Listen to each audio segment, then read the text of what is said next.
Pessoal, tudo bem? Hoje iremos falar sobre análise de caracterização e análise de adsorção de nitrogênio para determinação de área específica. Meu grupo é composto pela Ana Flávia, pelo Eduardo, pelo Gustavo, pelo Lincoln e por mim, Rodolfo. Bom, a metodologia que adotamos consiste em, primeiro, explicar o que é a adsorção, depois explicar os modelos, depois o método BET, como funciona o procedimento experimental, o equipamento que é utilizado e com isso concluir. Bom, os métodos de adsorção são utilizados para determinar a área superficial, a área metálica, o volume, a distribuição e o tamanho dos poros e a região ativa dos catalisadores. Primeiramente, vamos entender o que é a adsorção. A adsorção é o processo pelo qual átomos, moléculas ou íons são retirados na superfície de sólidos através de interações de natureza química ou física. Tanto esse processo pode ser classificado como um processo físico ou químico, dependendo do tipo de força envolvida. A adsorção física, também denominada adsorção de Van der Waals, é causada por forças de interações entre as moléculas. Esse processo pode ser comparado com a condensação de um vapor para a formação de um líquido. Ou seja, trata-se de um processo onde não ocorre alteração molecular nas substâncias envolvidas, então é um processo reversível.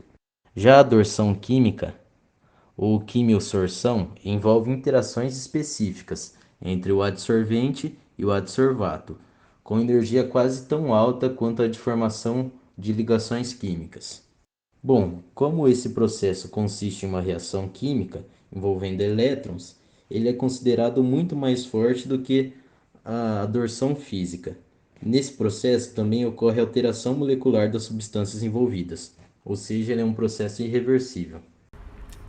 Bom, agora citando as principais diferenças entre a adsorção física e a química, podemos citar, por exemplo, as forças de Van der Waals, o que acontece na adsorção física, e na química é causada por forças eletrostáticas ou ligações covalentes.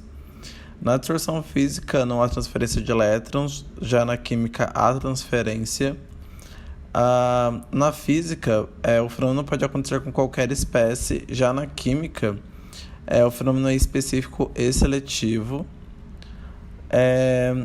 Na física, a camada absorvida pode ser removida por aplicação de vácuo à temperatura de adsorção. Já na química, é removida por aplicação de vácuo e aquecimento a temperatura acima de adsorção. Na física acontece somente em baixa temperatura crítica, já na química em altas temperaturas críticas. Na adsorção química é um fenômeno instantâneo, já na física é lento ou rápido. Na física, o adsorvente quase não é afetado, e já na química, o adsorvente é altamente modificado na superfície. As curvas isotérmicas de adsorção, elas indicam uma forma com que o adsorvente irá adsorver o soluto de uma forma efetiva.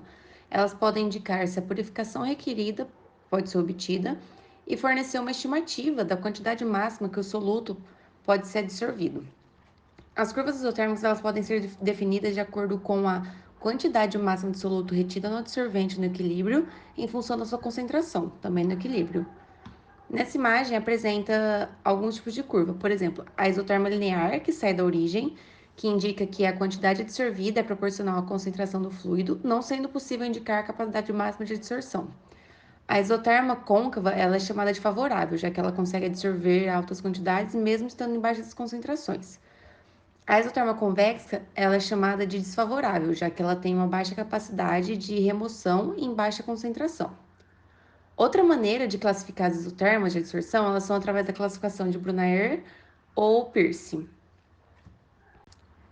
Aqui nessa figura estão apresentadas as curvas isotermas. A isoterma do tipo 1, ela é limitada a poucas camadas moleculares, então os poros eles excedem um pouco o diâmetro da molécula absorvente. A isoterma do tipo 2 e 4, elas são as mais comuns, o que ocorre em sistemas que não são porosos ou com meso ou macroporos. Esse ponto indicado nas curvas, ele representa o ponto de inflexão que corresponde à formação da primeira camada dissolvida, que recobre toda a superfície do material. As isotermas do tipo 3 e 5, elas são relacionadas com a interação muito fraca em sistemas que têm meso e macroporos. Algumas equações foram desenvolvidas para poder interpretar e predizer essas isotermas de adsorção, como por exemplo as mais utilizadas, que é a de Langmuir, a de Freundlich e a de BET. No modelo de Langmuir, ele propôs uma teoria para poder explicar a adsorção sobre uma superfície simples, infinita, uniforme e não porosa, com base na hipótese de movimento de moléculas adsorvidas pela superfície do adsorvente, de modo que essas moléculas são adsorvidas de uma maneira uniforme, formando uma única camada, recobrindo toda a superfície. O modelo de Langmuir, ele possui todo um equacionamento para determinar os parâmetros de adsorção, como por exemplo o parâmetro de equilíbrio, que permite indicar se a adsorção ela é favorável ou desfavorável. O modelo de Freundlich, ele admite que ocorre uma distribuição logarítmica dos sítios ativos, de maneira que a adsorção ela ocorre em multicamadas.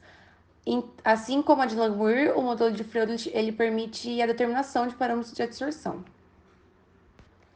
A teoria de multicamadas, BET, de Brunner, Emmett e Teller, ela propõe para o fenômeno de adsorção, do mesmo mecanismo da adsorção da teoria de Langmuir, com algumas outras hipóteses, a possibilidade de uma camada de produzir sítios de adsorção gerando uma camada sobre a outra. A figura a seguir ela demonstra a adsorção de Langmuir em uma única fase e a de multicamadas da BET. As hipóteses assumidas para poder fazer essa multicamadas são a homogeneidade da superfície do sólido, em que o modelo ele não considera a distorção causada por impurezas, defeitos na superfície, considera que não tem uma forças horizontais entre moléculas, uma vizinha com a outra na mesma camada, tendo então somente a interação vertical do adsorvente com a molécula dissolvida. Todas as camadas, exceto a primeira, elas são equivalentes e a entalpia de adsorção é igual à entalpia de condensação. Aqui está a equação da teoria de BT, que é expressa através da pressão de saturação do gás, da quantidade de gás absorvido, da capacidade de absorção da monocamada e da constante relacionada com o tamanho dos poros. A concentração da espécie ela também pode ser obtida através da equação simplificada, que relaciona o calor de adsorção da primeira camada e o calor de liquefação do gás adsorvente. Também é possível fazer a forma linear da equação para poder representar graficamente o método BET. E através desse gráfico, a gente consegue realizar a linearização, né?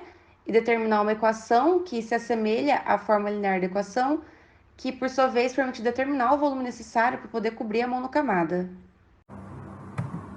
Procedimento experimental. No preparo das amostras, deseja-se a desorção completa da amostra. Para isso, é realizado vácuo e aquecimento, com uma temperatura que não altere a estrutura física do adsorvente, mantendo nessas condições por algumas horas. A amostra é colocada dentro de uma célula de vidro juntamente com um bastão de vidro, para reduzir o volume não ocupado, e uma capa plástica para manter a condição isotérmica durante o processo.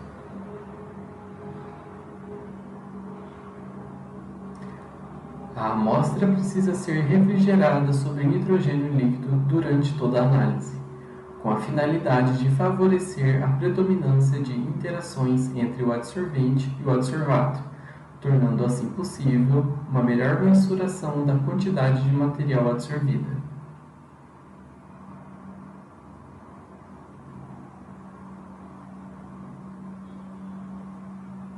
A princípio, é realizado vácuo para a remoção de ar presente na célula. Quantidades conhecidas de gás nitrogênio são aplicadas nas amostras. A corrente de saída é então analisada por um detector de condutividade térmica, que ao comparar com a quantidade inicialmente aplicada, obtém a quantidade de nitrogênio adsorvida. Deste modo, ocorre a adsorção e posteriormente a desorção, reduzindo a pressão. Os dados obtidos fornecem o comportamento da isoterma de adsorção.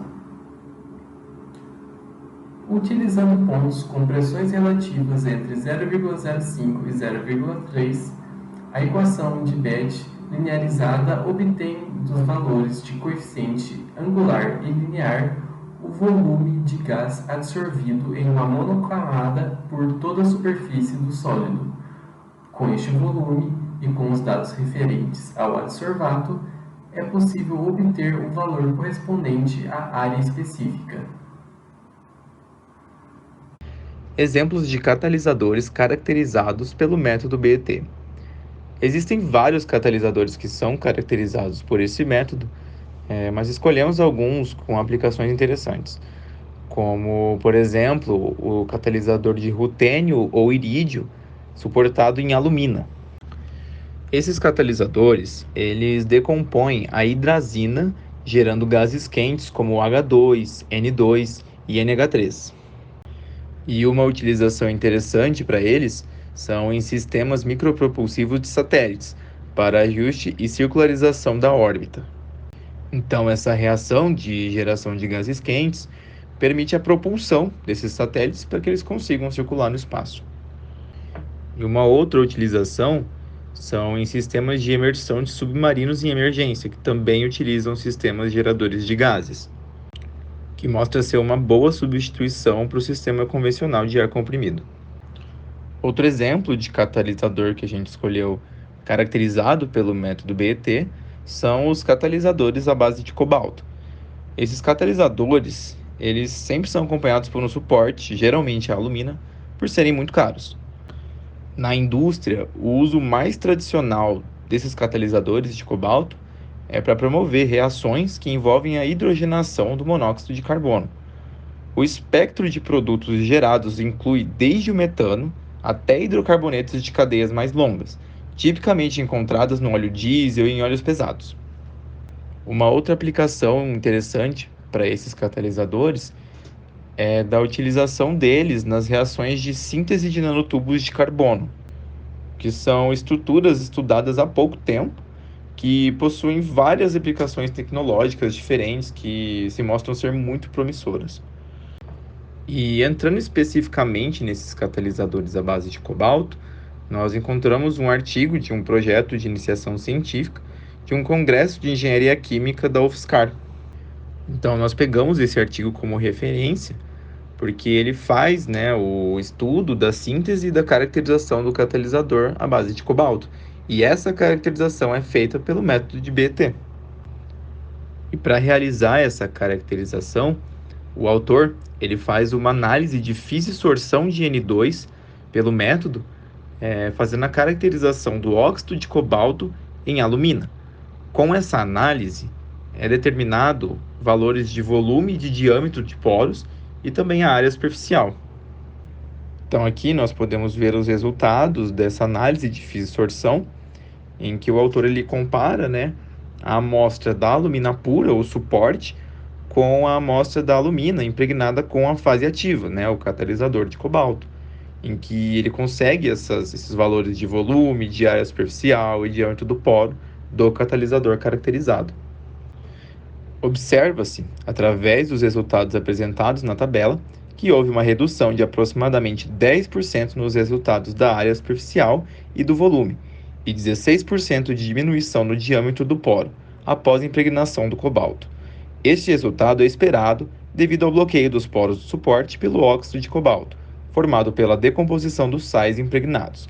Então, essa é a conclusão dos autores em relação aos resultados obtidos. E esses resultados da caracterização vão gerar também a isoterma, característica do método. Então, os autores também colocam esse resultado dessa isoterma no artigo.